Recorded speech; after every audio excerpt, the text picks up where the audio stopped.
Bonjour à tous et bienvenue sur un nouvel épisode de Nous Entrepreneurs. Aujourd'hui, je suis ravi de recevoir Shadi Karat, qui est le fondateur et CEO de LikeWatt. Bonjour Shadi, Bonjour Benjamin, bienvenue. Merci merci. de répondre à mes questions. Alors, la première, assez simple, est-ce que tu peux te présenter et notamment présenter ton parcours et ce qui t'a amené à fonder LikeWatt en 2019? Ok, donc Shadi Karat, je suis un ingénieur de formation, un ingénieur en électricité. Je suis libanais d'origine, d'où la complexité du nom. Je suis né au Liban, j'ai fait mes études au Liban, je suis venu les finir à l'école centrale de Nantes en 2005.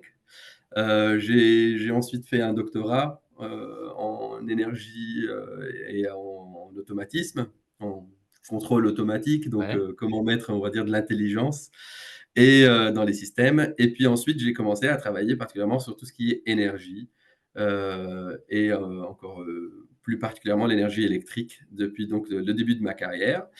Ce qui m'a emmené effectivement un peu dans mon parcours à créer LikeWatt pour faire la continuité, c'est que, depuis tout jeune, déjà, je suis quelqu'un qui aime beaucoup l'histoire, en fait, et la géopolitique et je m'intéressais beaucoup à ces sujets-là et tout le long de ma jeunesse, en tout cas, les événements du 20e déjà et puis du 21e siècle m'ont convaincu que le mal du siècle, c'était vraiment lié à l'énergie, ouais. mais que l'espoir aussi du siècle sera dans l'énergie. Donc, j'ai commencé à voir que l'énergie a un rôle fondamental sur le cours de l'humanité, qu'elle peut être vraiment l'accès à une énergie, en tout cas abondante, pas chère, propre, et cetera, peut vraiment avoir un rôle dans le progrès humain, dans la paix dans le monde, dans l'indépendance des pays et des peuples. Donc, c'est vraiment ça un peu qui m'a drivé dans ce milieu où je me suis dit, je pense que c'est vraiment le sujet le plus important. Et donc, j'aimerais bien travailler dans ce domaine, créer une structure qui contribue à la transition énergétique, Ouais. qui apporte des solutions dans ce milieu-là. Ok, et tu aurais pu faire ça en rejoignant une activité, une autre société. Qu'est-ce qui t'a amené à te lancer, à te mettre à ton compte et maintenant avoir une équipe? Et alors, effectivement, j'ai commencé par rejoindre le CEA, Ok, le ouais. Commissariat à l'énergie atomique, suivi par EDF. Autant dire, j'étais vraiment dans le sujet de l'énergie. J'ai, en 2014 à peu près, créé une société qui était une filiale à 100 d'EDF, Ok, ouais. donc avec 2 autres, collaborateurs associés, spécialisés dans l'energy management, donc vraiment la gestion intelligente, on va dire, des systèmes d'énergie et de production d'énergie renouvelable. On a emmené la société à grandir de 3 personnes à une quinzaine et puis maintenant ils sont encore, plusieurs dizaines, mais je les ai quittés en cours de route. Parce qu'effectivement, au bout d'un moment, je me suis dit: «Allez, c'est le moment de faire plus qu'être juste fondateur, Ouais. être entrepreneur et fondateur, donc créer ma propre société». Quel était le déclic? Je crois que je suis quelqu'un qui effectivement aime bien porter, au bout, sa vision et ses décisions stratégiques. Comme on dit, hein, dans le jargon des entrepreneurs, être son propre patron, Ouais. ça me va parfaitement comme description. J'aime bien qu'effectivement j'ai la main libre à 100 dans l'application définitive des visions stratégiques et des choix que j'ai à faire. Donc c'était peut-être un peu le déclic qui m'a poussé à aller encore plus loin dans la création. Ok, donc une première marche d'intrapreneur et puis C'est derrière ça. qui t'a amené à l'entrepreneuriat. Top. Bon, alors qu'est-ce que LikeWatt? Qu'est-ce que vous proposez? À qui? En quoi c'est unique? Dis-nous en plus. Ouais. Alors, tout le long de ce parcours, en tout cas dans le domaine de l'énergie, il y avait un sujet en particulier qui commençait à naître, on va dire, sans rentrer dans la technicité des choses, c'est le sujet de l'autoconsommation de l'énergie renouvelable. Donc c'est, l'idée de dire, on n'attend plus qu'un fournisseur, un producteur d'électricité, vienne nous alimenter avec ses conditions, avec ses prix, avec la volatilité des prix qui vont avec la et donc ce sujet qui commençait vraiment à prendre de l'ampleur, c'est un sujet qu'on guettait toujours et on savait qu'il y avait quand même toujours autour de ça des flous techniques, économiques, réglementaires qui faisaient que ça freinait un tout petit peu la transition énergétique en France qu'on ne peut pas dépendre uniquement d'une dizaine de fournisseurs ou de dizaines de producteurs, qu'il faut donner un peu plus le pouvoir au consommateur final dans la OK. décision, qu'il ait un rôle un peu plus présent.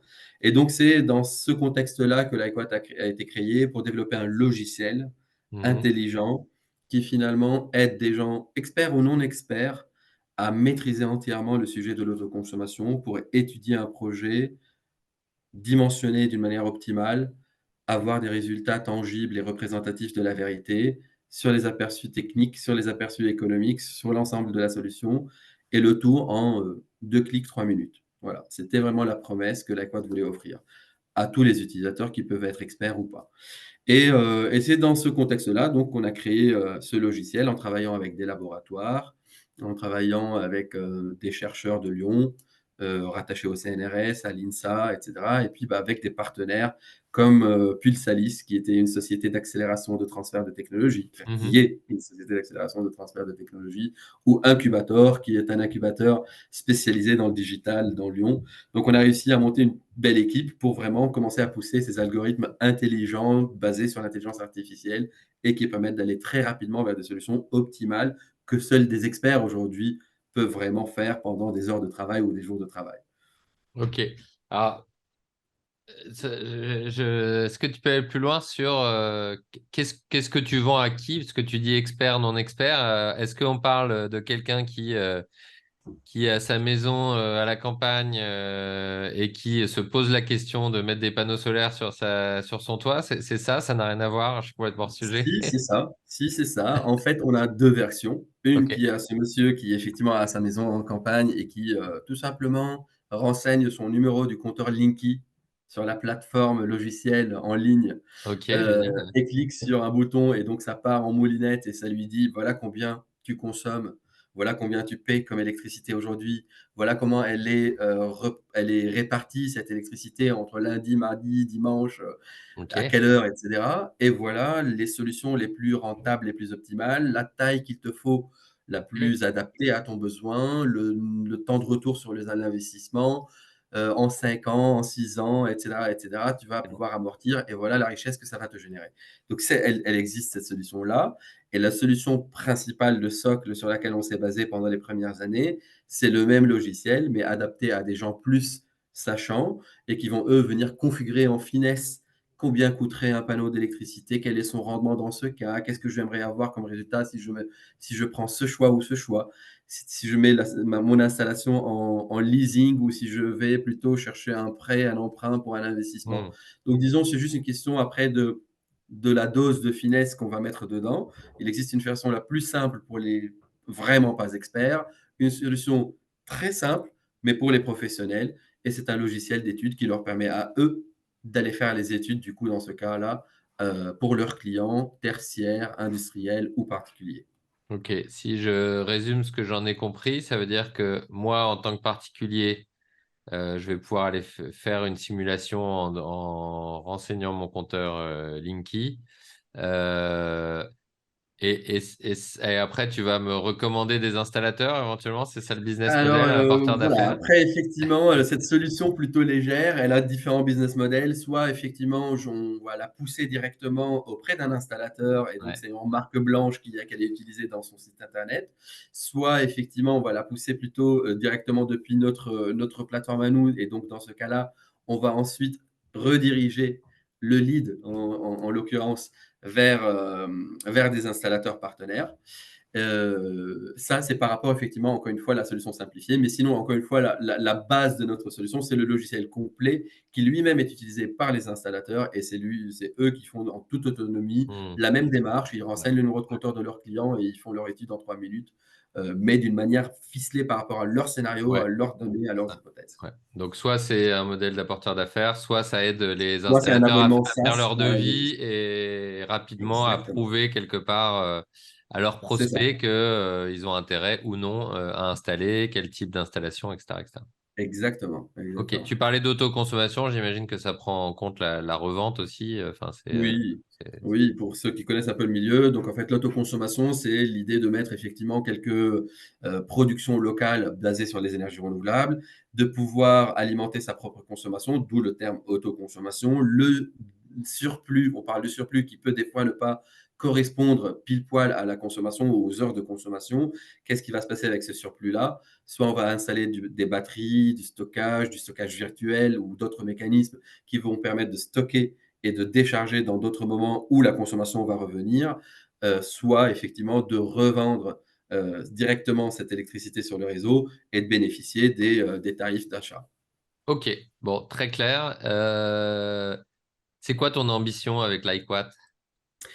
Depuis 2021, on va dire qu'on est sur le marché parce que, on a Ouais. passé quand même beaucoup de temps à développer des algorithmes, hein, comme partout dans les sociétés un peu deep tech. Depuis 2 ans, 3 ans maintenant qu'on est sur le marché, on voit que ça prend vraiment, que ça prend Mm. beaucoup. Donc l'ambition, vient aussi un tout petit peu en marchant et on se dit, avec une croissance de ce type-là, il n'y a pas de raison qu'on ne puisse pas devenir le logiciel de référence du milieu de l'autoconsommation et pas qu'en France. Donc mon Ouais. ambition aujourd'hui, c'est vraiment de pouvoir installer ce logiciel comme étant l'étape numéro un basique, indispensable à toute étude dans le milieu de l'autoconsommation, renouvelable. Génial. Qu'est-ce que ça veut dire quoi par rapport à ce que vous faites aujourd'hui? Ça veut dire fois 10, fois 100, fois 1000?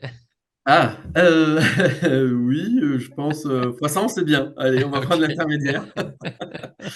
Là, oui, c'est bien l'intermédiaire. C'est ambitieux et assez ambitieux, mais sans effectivement vouloir aller dépasser des choses qui sont peut-être compliquées aussi à avoir. On reste, bien sûr, on peut aller faire des croissances encore plus énormes, mais pas avec exactement le même business model, hein. Ouais, Donc, je parle aussi avec un entrepreneur peut-être qui connaît un peu, comment ça fonctionne. Donc, c'est rare qu'on fasse avec le même business model, la même offre, le même produit, ouais, des fois 1000 au bout d'un moment. Mais on va diversifier nos services, effectivement, enrichir davantage la version simplifiée de génération de leads pour les clients finaux et ça peut effectivement avoir des dimensions un peu plus fortes également. On va créer d'autres services au fur et à mesure que le monde de l'électricité bouge très, très, très vite ouais. et donc il faut s'adapter à ces innovations. Il y a aujourd'hui même, on parlait aussi dans un webinaire des corporate PPA. Corporate PPA, c'est les Power Purchase Agreement. Donc, en fait, c'est des Ok. contrats d'électricité directs entre producteurs et consommateurs Ouais, qui aussi commencent à apparaître d'une manière de plus en plus importante. Donc, toutes ces innovations qui changent un peu la structure de l'électricité de l'ancien monde, il va falloir s'adapter à elles et ouais, proposer des services. Nous, on est toujours dans le logiciel. Le but ouais. du logiciel, c'est de simplifier la démarche, de la concrétiser, d'aller plus vite vers l'accélération de ces développements-là et de ne pas s'arrêter sur des freins techniques ou économiques basiques grâce tout simplement au manque d'informations ou de précision. Donc Ok, c'est là où on va toujours jouer. Mais concrètement également, l'autre volet sera surtout l'internationalisation. Et donc là, effectivement, l'Aquat, c'est tout frais, mais on commence tout juste à s'installer petit à petit en Espagne, pour commencer. Et le but étant effectivement d'offrir le même service, la même rapidité du service, la même puissance et performance du service, c'est-à-dire accéder à toute la data réelle nécessaire d'un bâtiment en un clic et de pouvoir lancer une modélisation de la structure tarifaire et d'électricité réelle et par la suite de la rentabilité d'un projet d'autoconsommation avec la même fluidité, la même simplicité qu'on fait en France. ok, génial. Revenons à toi. Oui. C'est quoi la différence entre l'intrapreneuriat et l'entrepreneuriat dans ton cas? Ouf, Comment tu as vécu cette différence-là? l'adrénaline, hein. La dose d'adrénaline quand même, elle n'est pas la même, hein. On rigolait beaucoup quand on était à EDF et qu'on est parti avec justement les parachutes, les gilets de secours, les ressorts, tout ce qu'il fallait. Et puis finalement, ça c'était l'intrapreneuriat parce que c'est excellent comme expérience. C'est-à-dire Ouais, on était quand même incubé pendant 2 ans à Paris, à Goranov, sur un des plus grands incubateurs aussi parisiens, enfin connus pour avoir poussé des belles licornes françaises. On a beaucoup appris à côté de ces gens-là, avec des entrepreneurs voilà, indépendants. On a appris tout le métier de l'entrepreneuriat. C'est la seule différence, c'est que nous, on allait avec le sourire au bureau et qu'eux, ils étaient là en train de s'arracher les cheveux. Et on ne savait pas pourquoi vraiment, mais en réalité, c'était ça, c'est qu'on n'avait pas quand même le risque ouais, de tout perdre du jour au lendemain. On n'avait pas ça. Voilà. ouais. On avait que le risque de tout gagner, de tout faire fleurir et progresser, mais on n'avait pas le risque de tout perdre. Et effectivement, en 2018, la première chose, c'est le vrai sens du risque, la peur de tout perdre, on a une famille, on a des enfants, on a une maison à Ouais. payer, tout ce qu'il faut. Mais pourtant, il va falloir qu'on décolle et c'est avec nos propres fonds que tout se passe. Donc c'est ça la première chose qui change avec l'entrepreneuriat. Après, entre l'entrepreneuriat et le salariat, ça c'est deux mondes différents, mais entre l'entrepreneuriat et Ouais, mais ça l'intrapreneuriat, m'intéressait d'avoir ton angle là-dessus parce que moi j'ai aussi intrapris, je sais pas si ça se dit, avant oui, d'entreprendre et je te rejoins là-dessus. En plus avec le côté adrénaline qui est un peu ce qu'on vient chercher quand même, ce qu'on vient un peu moins oui, chercher parfois, c'est tous les petits trucs dont on se rend pas compte en intrapreneuriat qu'on n'a pas à gérer. Les fiches de paye, l'administratif, le machin, ça c'est ouais, tout, ça roule tout seul, on peut se concentrer sur la partie business. simple, mais voilà, ça c'est le côté intéressant. Et qu'est-ce que... donc aujourd'hui, vous êtes autofinancé, tu disais, c'est ça Aujourd'hui, on est autofinancé, effectivement. Donc, on a passé le creux d'investissement nécessaire de départ, bah, grâce à quand même énormément d'organisations en France qui sont magnifiques pour ça. On est dans le bon pays pour entreprendre, hein, Ouais, malgré tout le risque et l'adrénaline dont je parle. C'est quand même, enfin, il y a d'autres pays qui n'ont pas la chance de proposer ces services qu'on retrouve en France dans l'entrepreneuriat, fiscaux et d'accompagnement et ainsi de suite, et ainsi de suite. Donc, on a passé les 4 années où, fallait cramer beaucoup d'argent pour arriver à quelque chose. Aujourd'hui, bah, on est quasiment, à l'équilibre, on va ouais, dire et bah, dans la bonne pente. Donc, au point de l'équilibre, mais avec la bonne pente, donc ça ce qui marche. est quand même rassurant. Excellent. Et alors si, ou plutôt quand demain, vous allez faire x100, qu'est-ce que tu perçois comme changement au fur et à mesure de ton métier de dirigeant? Alors moi, à notre hauteur et à notre taille qui est quand même encore très, très petite aujourd'hui, hein, donc on est pas un grand groupe, loin de là, même pas un PME. On reste une start-up, hein, Ouais, aujourd'hui. Et bah, déjà quand même, j'ai fixé comme objectif en 2023 à mes équipes et à moi-même que Shadi devienne inutile. C'était le mot ouais, que génial. j'utilisais en fin d'année et je leur disais: «Ça, c'est la mission de tout le monde, c'est que vous me rendiez inutile». Alors, bah, c'est vrai que mes équipes n'ont pas bien compris pourquoi j'utilisais ce mot un peu trop dur. Ils disaient: «Mais tu vas faire quoi derrière? Tu t'en vas?» Je dis: «Non, mais le fait d'être inutile, déjà, ça me permet de faire mon job, Ouais, c'est-à-dire de commencer à réfléchir à l'avenir et à la stratégie». Parce que là, aujourd'hui, je suis sur tous les fronts, encore en train de faire toutes les missions nécessaires avec vous, heu, que ça soit commercial, marketing, technique, ouais, support client et comptabilité.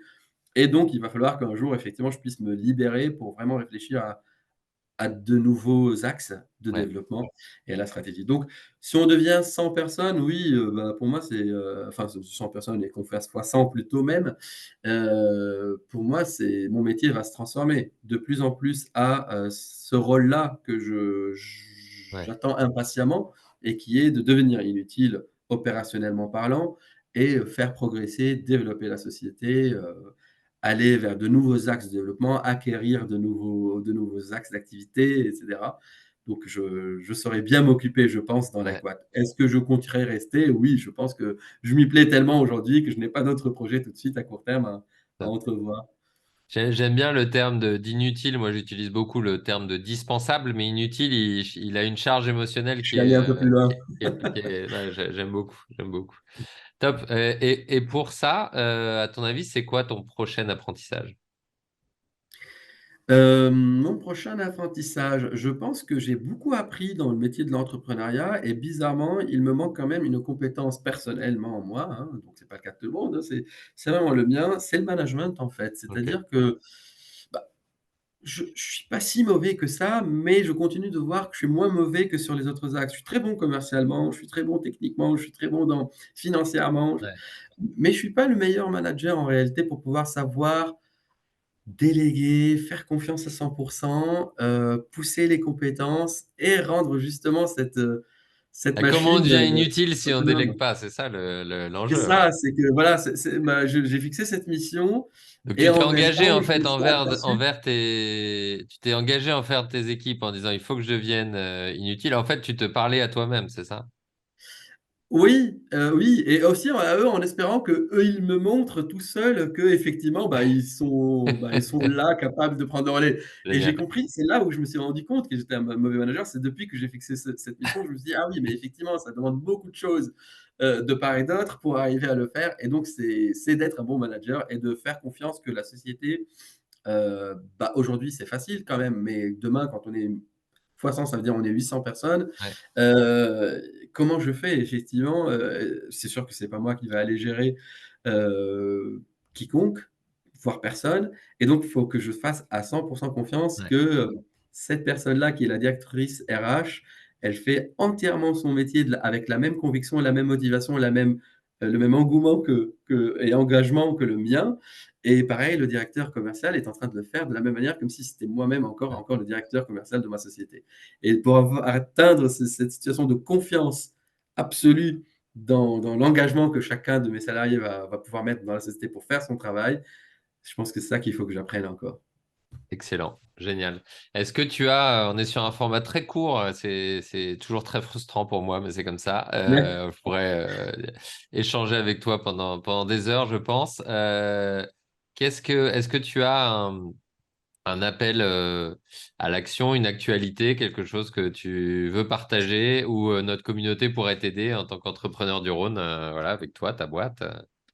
Alors, un appel à l'action, là, pour les 2 mois, qui viennent, il n'y a pas quelque chose de fortement particulier, mis à part, effectivement, comme je l'ai un peu annoncé, l'externalisation, l'internationalisation. Donc, on est vraiment dans cette dynamique-là en ce Ouais, moment et je suis déjà bien entouré par la CCI de Lyon, par la BPI ouais, France, etc. Donc, il y a quand même pas mal d'acteurs qui sont au courant de notre ouais, volonté d'aller s'installer en Espagne, qui nous poussent un tout petit peu. Il y en a qui nous racontent leurs aventures déjà là-bas, leur première démarche pour sortir et s'installer pour la première fois. Donc, je suis un peu dans cette dynamique-là. Je suis toujours preneur par des retours d'expérience. Je suis toujours preneur de conseils sur effectivement comment, pour la première fois, une startup française pourrait déployer justement ses forces dans un nouveau pays. Ça se passe bien pour l'instant. Je pense qu'effectivement, d'ici premier trimestre 2024, on aura des nouveautés à raconter sur notre existence déjà établie. excellent, génial. Comment est-ce qu'on te contacte? On me contacte, sur le site internet, on peut retrouver déjà toutes les coordonnées, donc c'est www.likewatt.com, Très bien. comme le nom de l'entreprise et puis, par email, c'est très facile aussi, c'est contact@likewatt.com Ok, mais, ce que je préfère personnellement, c'est LinkedIn, ok. on tape Shadi Karat, on me rajoute, on m'envoie un petit message et je serai très ravi de discuter avec tout le monde. Très bien, on mettra toutes tes coordonnées dans la description de l'épisode. Merci beaucoup, OK, Shadi, d'avoir répondu à mes questions. Et puis, merci à toi, Benjamin. super, super aventure, super développement. À bientôt à tous sur un nouvel épisode de Nous Entrepreneurs. Merci. À bientôt.